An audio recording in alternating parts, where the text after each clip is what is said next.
Hello students, welcome to the class of MA Final Paper 6 Economics of Growth and Development। मैं doctor Sunita Sharma आपका हार्दिक स्वागत करती हूँ।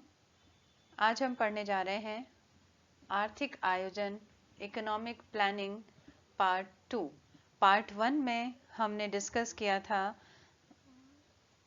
What is the meaning of economic planning, आर्थिक आयोजन का अर्थ और परिभाषाएं क्या है, कैरेक्टरिस्टिक्स ऑफ प्लानिंग, नियोजन की विशेषताएं क्या हैं, and finally objectives of planning, आयोजन के उद्देश्य। आज हम उसी चैप्टर को आगे बढ़ाते हुए सबसे पहले देखते हैं अल्प विकसित देशों में आयोजन की आवश्यकता, need for planning in under development countries. अल्प विकसित देशों में आयोजन का प्रमुख उद्देश्य आर्थिक विकास की दर को बढ़ाना, लोगों का जीवन स्तर ऊंचा उठाना, निर्धनता व आर्थिक असमानता को दूर करना है। अल्प विकसित देशों में आयोजन की आवश्यकता को निम्न प्रकार स्पष्ट किया जा सकता है। सबसे पहला, पूंजी निर्माण के लिए आय, बचत तथा निवेश के स्तर बढ़ाकर पूंजी निर्माण की दर को बढ़ाना अत्यंत आवश्यक होता है। लेकिन अल्प विकसित देशों में पूंजी निर्माण की दर बढ़ाने में अनेक कठिनाइयां पाई जाती हैं। दरिद्रता पाई जाती है, आय का स्तर निम्न होता है, उपभोग प्रवृत्ति ऊंची होती है, इसलिए बचत की क्षमता बहुत कम होती है। परिणाम स्वरूप निवेश की दर कम रहती है, जिससे पूंजी की न्यूनता और कम उत्पादकता होती है। कम उत्पादकता का मतलब है कम आय और दुष्चक्र पूरा हो जाता है। इस आर्थिक दुष्चक्र को केवल योजनाबद्ध विकास द्वारा ही तोड़ा जा सकता है। अल्प विकसित देशों के सामने दो मार्ग खुले हैं। एक मार्ग है विदेश से पूंजी आयात करके योजनाबद्ध विकास, जिसे समर्थित औद्योगिकरण कहा जाता है, और दूसरा मार्ग है बलपूर्वक बचतों का, जिसे आत्मनिर्भर औद्योगिकरण कहा जाता है।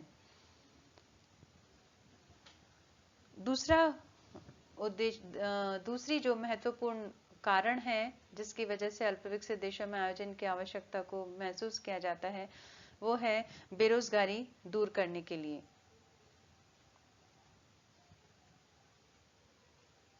बेरोजगारी दूर करने के लिए ऐसी अर्थव्यवस्थाओं में विस्तृत बेकारी तथा अदृश्य बेकारी दूर करने की आवश्यकता होती है। इसलिए आयोजन की जरूरत और अधिक तीव्र होती है, क्योंकि इनमें पूंजी दुर्लभ होती है और श्रम की अधिकता रहती है। इसलिए निरंतर बढ़ती हुई श्रम शक्ति को लाभदायक रोजगार के अवसर प्रदान करने की समस्या कठिन बनी रहती है। इस समस्या को केवल एक केंद्रीकृत आयोजन प्राधिकरण ही सुलझा सकता है। नेक्स्ट आता है संतुलित आर्थिक विकास के लिए, फॉर बैलेंस्ड इकोनॉमिक डेवलपमेंट। पर्याप्त उद्यम तथा उपक्रम के अभाव में अर्थव्यवस्था के संतुलित विकास की योजना बनाने के लिए आयोजन प्राधिकरण ही एकमात्र संस्था हो सकती है। द्रुत आर्थिक विकास के लिए अल्प विकसित देशों को इस बात की आवश्यकता रहती है कि कृषि तथा औद्योगिक क्षेत्रों का विकास हो, सामाजिक तथा आर्थिक ऊपरी सुविधाएं स्थापित की जाएं, घरेलू तथा विदेशी व्यापार क्षेत्रों का सामंजस्यपूर्ण ढंग से विस्तार हो। इन सब के लिए विभिन्न क्षेत्रों में एक साथ ही निवेश आवश्यक होता है, जो केवल विकास आयोजन के अंतर्गत ही संभव है। औद्योगिक क्षेत्र के साथ साथ कृषि क्षेत्र के विकास की आवश्यकता इस तथ्य से उत्पन्न होती है कि कृषि तथा उद्योग परस्पर निर्भर हैं। कृषि के पुनर्संगठन से सरप्लस लेबर मुक्त होती है, अतिरिक्त श्रम शक्ति मुक्त होती है, जिसे औद्योगिक क्षेत्र खपा सकता है। औद्योगिक क्षेत्र की कच्चे माल की आवश्यकताएं पूरी करने के लिए भी कृषि का विकास नितांत आवश्यक है। अगला पॉइंट आता है सामाजिक एवं आर्थिक ऊपरी सुविधाओं का विकास करने के लिए, for the development of socio economic overheads. सामाजिक तथा आर्थिक ऊपरी सुविधाओं के अभाव में कृषि तथा औद्योगिक क्षेत्र विकास नहीं कर सकते। कृषि तथा औद्योगिक विकास के लिए नहरों, सड़कों, रेल मार्गों, बिजली घर आदि का निर्माण अत्यंत आवश्यक और अनिवार्य होता है। इसी प्रकार प्रशिक्षित तथा कुशलता प्राप्त वर्ग के नियमित प्रवाह के लिए प्रशिक्षण तथा शिक्षण संस्थाओं लोक स्वास्थ्य तथा भवन निर्माण आदि का होना भी अनिवार्य है। लेकिन अल्पविकसित देशों में सामाजिक तथा आर्थिक ऊपरी सुविधाओं की अलाभदायकता के कारण निजी उद्यम उनके विकास में रुचि नहीं रखते। वे सामाजिक लाभ की बजाय निजी लाभ से प्रेरित होते हैं। इसलिए योजनाबद्ध ढंग से सामाजिक तथा आर्थिक ऊपरी पूंजी का निर्माण करने का दायित्व राज्य पर ही होता है। नेक्स्ट पॉइंट है वित्तीय संस्थाओं का विकास करने के लिए, for the development of financial institution. घरेलू तथा विदेशी व्यापार के विस्तार के लिए सामाजिक तथा आर्थिक ऊपरी सुविधाओं के साथ साथ कृषि तथा औद्योगिक क्षेत्रों का विकास ही नहीं बल्कि वित्तीय संस्थाओं का होना भी आवश्यक है। अल्पविकसित देशों में मुद्रा तथा पूंजी बाजार अल्पविकसित होते हैं। ये साधन उद्योग तथा व्यापार की वृद्धि में बाधक होते हैं। अंतर्राष्ट्रीय चक्रीय उतार चढ़ाव द्वारा उत्पन्न आर्थिक अस्थिरता रहती है। इस अव्यवस्था को केवल राज्य ही दूर कर सकता है। यही इस बात का निर्णय कर सकता है कि एक केंद्रीय बैंक की और उसकी सहायता से समस्त देश में बिल बाजार, कमर्शियल बैंकों तथा अन्य वित्तीय संस्थाओं की स्थापना की जाए। अर्थव्यवस्था के श्रेष्ठतम हितों में आयोजन प्राधिकरण ही घरेलू तथा विदेशी व्यापार का नियंत्रण तथा नियमन कर सकता है। फिर आयोजन प्राधिकरण ही एकमात्र ऐसी संस्था है जो अर्थव्यवस्था के भीतर आर्थिक स्थिरता बनाए रखने के लिए मांग तथा पूर्ति के बीच समायोजन ला सकती है। नेक्स्ट, दरिद्रता दूर करने के लिए, for the removal of poverty. राष्ट्रों की दरिद्रता दूर करने के लिए विकास के लिए आयोजन करना अनिवार्य हो जाता है। राष्ट्रीय तथा प्रति व्यक्ति आय बढ़ाने के लिए, आय तथा धन की असमानताएं घटाने के लिए, रोजगार के अवसर बढ़ाने के लिए, सर्वतोन्मुखी विकास के लिए और नई प्राप्त राष्ट्रीय स्वतंत्रता कायम करने के लिए अल्पविकसित देशों के सामने केवल यही एक मार्ग खुला होता है कि वे प्लानिंग करें। इससे बड़ा कोई अन्य सत्य नहीं कि प्लानिंग के विचार ने अल्पविकसित देशों में व्यावहारिक रूप धारण किया और विश्व के अल्पविकसित देशों की यही एकमात्र आशा रही है। नेक्स्ट, तकनीकी विकास के लिए। ऐसी अर्थव्यवस्थाओं में तकनीकी ज्ञान एवं कार्यकुशलता की कमी पाई जाती है जिससे विभिन्न क्षेत्रों में उत्पादन लक्ष्य से कम होता है। तकनीकी पिछड़ेपन को दूर करने के लिए प्रशिक्षण एवं शिक्षा में सुधार की आवश्यकता होती है जिससे कार्यकुशलता में वृद्धि से उत्पादन लक्ष्यों को प्राप्त किया जा सकता है। ऐसा आर्थिक आयोजन से ही संभव है। साधनों का उचित उपयोग, प्रॉपर यूटिलाइजेशन ऑफ रिसोर्सेज। अल्पविकसित देशों द्वारा आर्थिक आयोजन अपनाने से साधनों का उचित उपयोग होगा। तकनीकी ज्ञान एवं पूंजी की कमी के कारण प्राकृतिक साधनों तथा मानवीय साधन के रूप में श्रम की कार्यकुशलता पर बुरा प्रभाव पड़ता है। साधनों के उचित उपयोग के लिए निजी एवं सार्वजनिक क्षेत्रों का एक साथ विकास किया जाना चाहिए। साधनों के सही उपयोग से आर्थिक विकास में तीव्रता आती है। उत्पादन समस्याओं का समाधान, सॉल्यूशन ऑफ प्रोडक्शन प्रॉब्लम्स। उत्पादन संबंधी समस्याओं का समाधान आर्थिक आयोजन के अंतर्गत ही संभव है। अल्पविकसित देशों में बढ़ते हुए जनसंख्या दबाव के कारण उत्पादन लक्ष्यों को निश्चित करना आवश्यक हो जाता है। जनसाधारण की आवश्यकताओं की वस्तुओं का उत्पादन कैसे करना है और कितना करना है, यह आयोजन के द्वारा संभव है। उत्पादन तकनीकों में सुधार तथा उनके आयात करने, अपनाने एवं खपाने से देश में उत्पादकीय क्षमता में वृद्धि होती है जो आयोजन द्वारा ही संभव है। आर्थिक सुरक्षा, इकोनॉमिक सिक्योरिटी। आर्थिक आयोजन अपनाने से आर्थिक सुरक्षा बढ़ती है। आर्थिक सुरक्षा के अंतर्गत सरकारें शोषण के विरुद्ध कानून बनाती हैं, बीमा योजना, भविष्य निधि योजना, पेंशन इत्यादि योजनाएं लागू करती हैं। इससे कार्यकुशलता के साथ साथ समाज के कल्याण में भी वृद्धि होती है।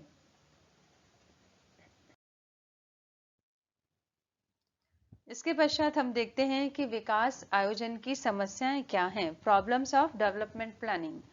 एक विकास योजना को प्रतिपादित और कार्यान्वित करने के मार्ग में अनेक समस्याएं आती हैं जो इस प्रकार हैं। इसमें सबसे पहले हम लेते हैं अपर्याप्त सांख्यिकीय आंकड़े। विकास आयोजन की एक प्रमुख समस्या अर्थव्यवस्था के सभी पहलुओं से संबंधित सांख्यिकीय आंकड़ों की अपर्याप्तता, insufficiency and lack of data है, लैक ऑफ इंफॉर्मेशन है। अल्प विकसित देशों में ठीक ढंग से आंकड़े इकट्ठे नहीं हो पाते, लोग अशिक्षित होते हैं, इसलिए सही जानकारी नहीं देते, और आंकड़े एकत्रित करने वाले भी सांख्यिकीय विधियों के बारे में बहुत कम ज्ञान रखते हैं। कंप्यूटर और अन्य संबंधित मशीनों का अभाव होता है। इस कारण अनेक क्षेत्रों में जैसे कि जनसंख्या, आयात निर्यात, पूंजी, श्रम, रोजगार, इनपुट आउटपुट कोएफिशिएंट आदि के सही आंकड़ों के अनुमान लगाने में गंभीर त्रुटियां होती हैं। दूसरी समस्या आती है समष्टि आर्थिक अनुमानों की समस्याएं, problems of macro economic estimates.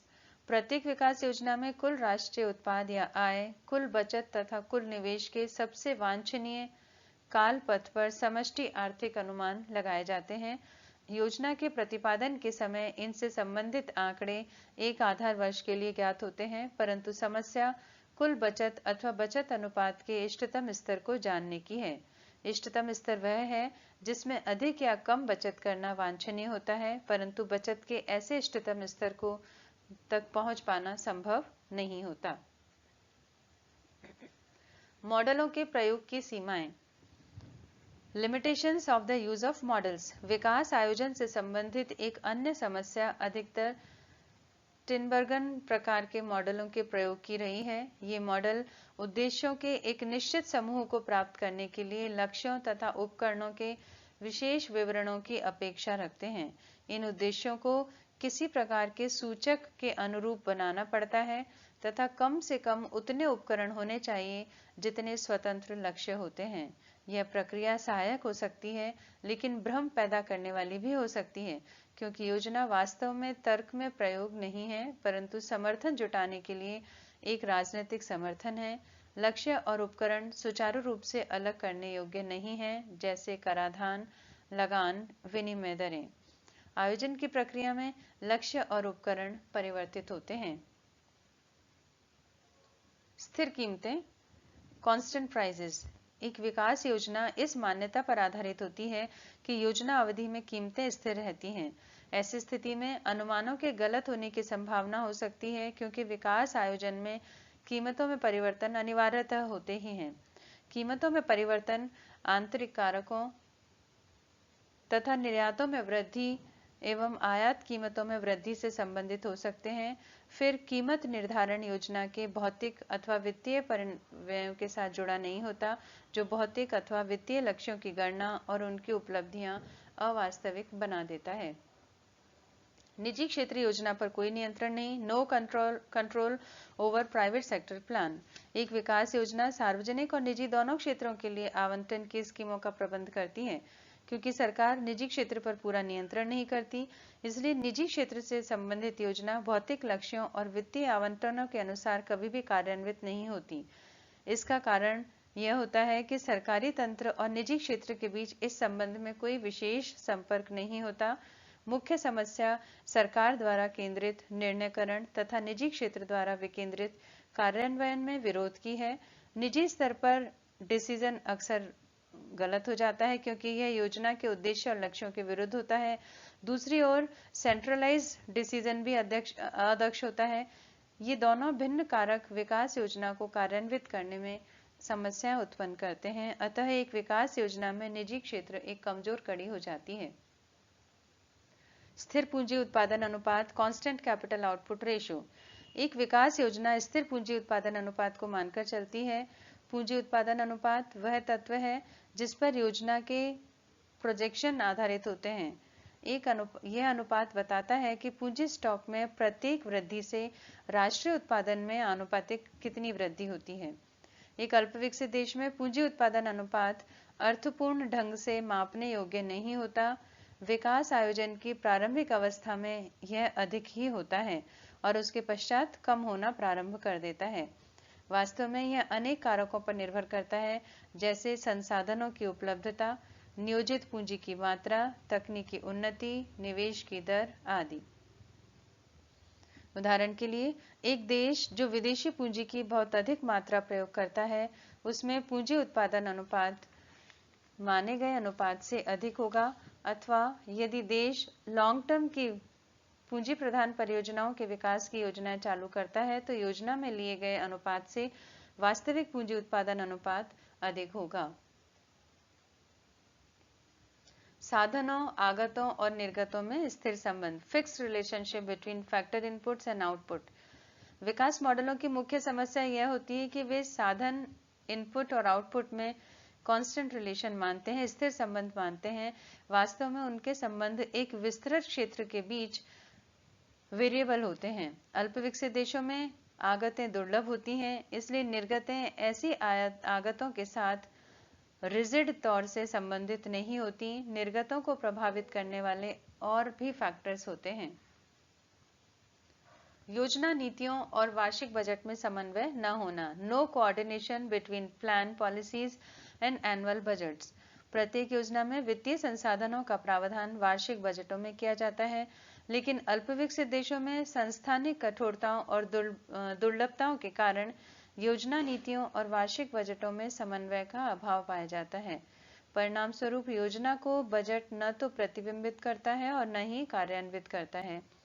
यह विकास आयोजन की एक गंभीर समस्या है। संतुलन कायम करने की समस्या, प्रॉब्लम ऑफ मेंटेनिंग बैलेंसेस।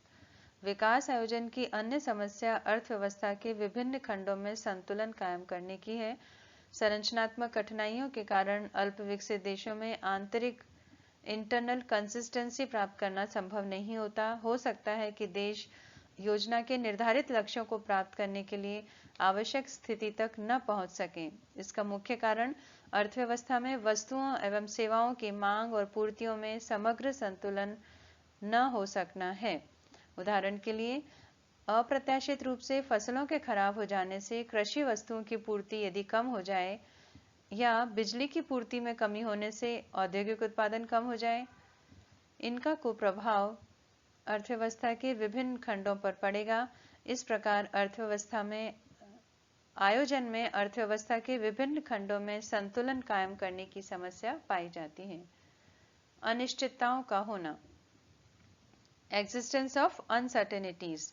एक विकास योजना को अनेक अनिश्चितताओं का सामना करना पड़ता है जो योजना के सही कार्यान्वयन में बाधाएं उत्पन्न करती हैं। एक अल्पविकसित देश को विदेशी विनिमय अथवा भुगतान शेष संकट, अतिरिक्त औद्योगिक क्षमता, अविश्वसनीय आंकड़े, स्फीतिकारी दबाव आदि की समस्याओं का सामना करना पड़ता है जो योजना के कार्यान्वयन में अनिश्चितताएं उत्पन्न करती हैं।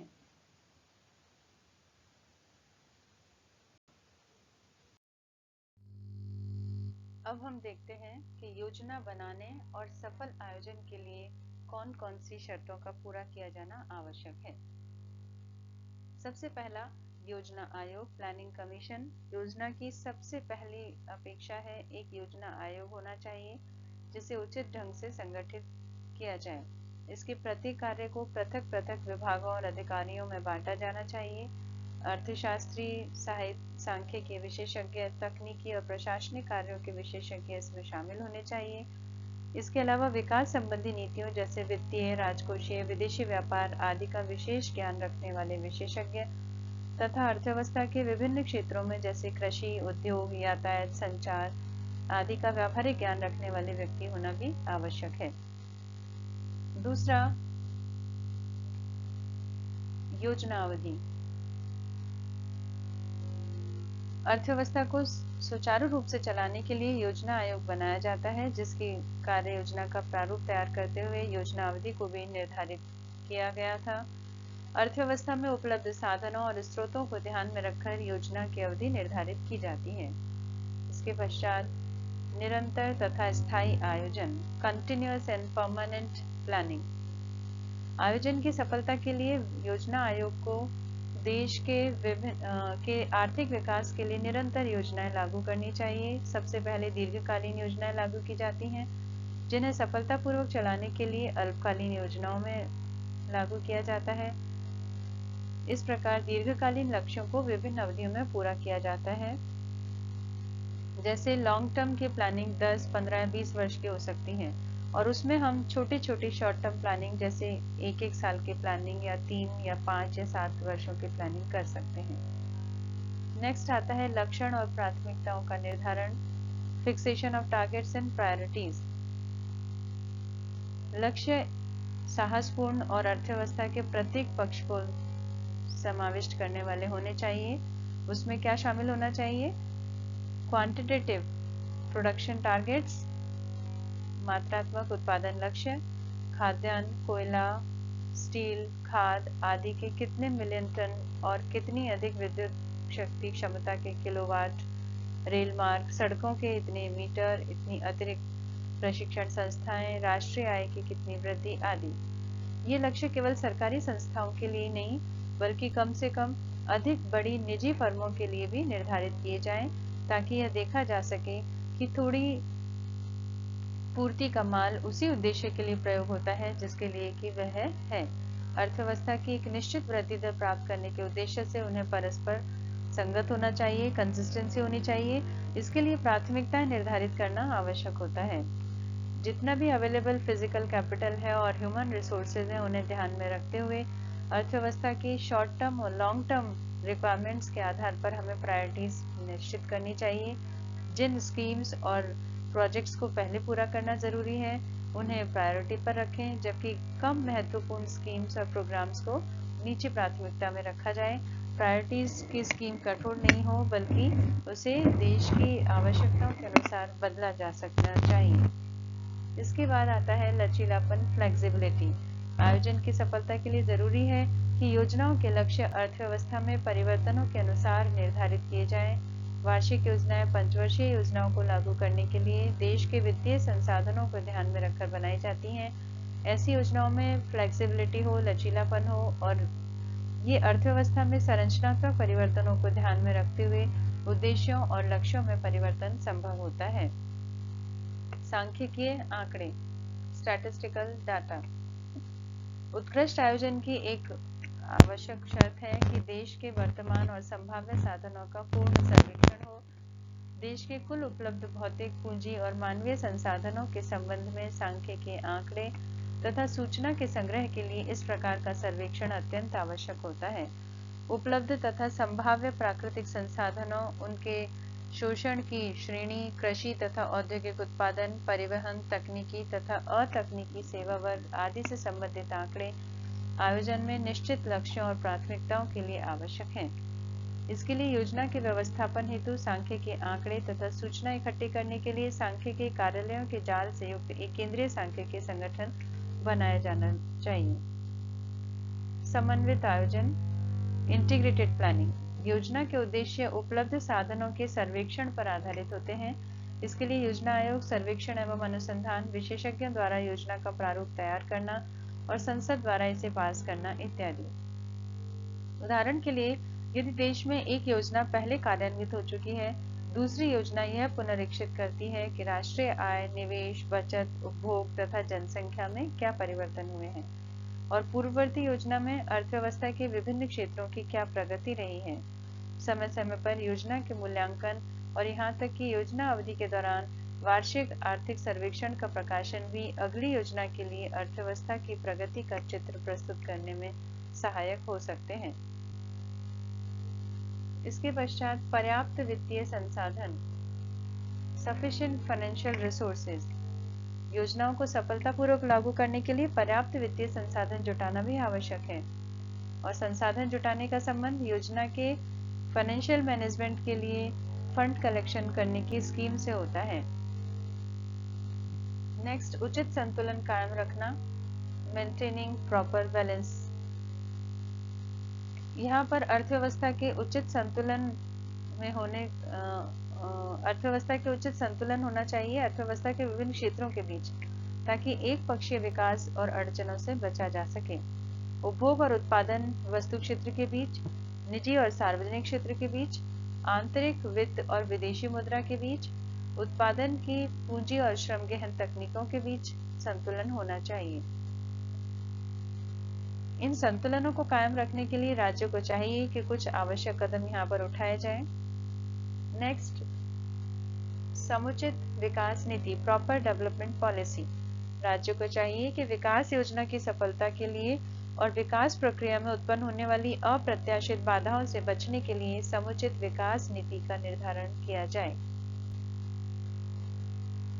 इसके पश्चात अभ्रष्ट तथा दक्ष प्रशासन, इनकरप्ट एंड एफिशिएंट एडमिनिस्ट्रेशन। एक सशक्त, दक्ष और निष्पक्ष ईमानदार प्रशासन का होना अनिवार्य है, लेकिन अल्पविकसित देश में इसी का तो सबसे अधिक अभाव होता है। प्रोफेसर लुईस योजना की सफलता के लिए पहली शर्त ही मजबूत, समर्थ और निष्कलंक प्रशासन को मानते हैं।